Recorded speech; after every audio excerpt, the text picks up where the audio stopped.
Welcome back, everybody. Today I'm going to teach you how to use Substack Notes. This feature allows you to share quick thoughts, updates, and engage with other writers in a more casual, social way compared to full newsletter posts. Let's walk through how to create and interact with notes on Substack. First, open your web browser and navigate to substack.com.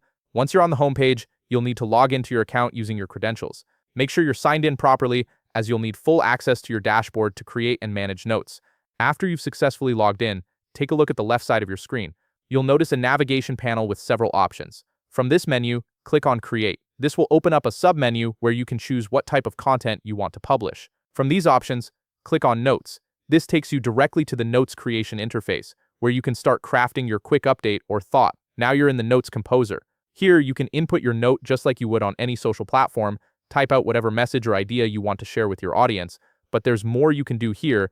You can also add an image to make your note more visual and engaging. Additionally, you have the option to include a video if you want to share something more dynamic. There's even a prediction market feature you can add if that fits your content style. These extra elements can really enhance your note and make it stand out in your followers' feeds. Once you're satisfied with your note and any media you've added, click Post. This action publishes your note to your Substack profile and makes it visible to your subscribers and anyone following you on the platform. Your note is now live and ready for engagement.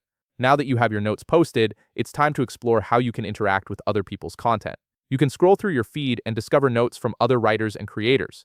If you like what someone has shared, you can click the like button to show your appreciation. You can also reply to other notes, opening up conversations and building connections with other users. There's also a restack feature, which is similar to retweeting, letting you share someone else's note to your own followers.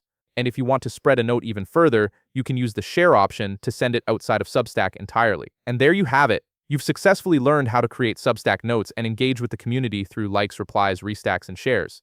If you found this video helpful, please leave a like, subscribe, and see you in the next video.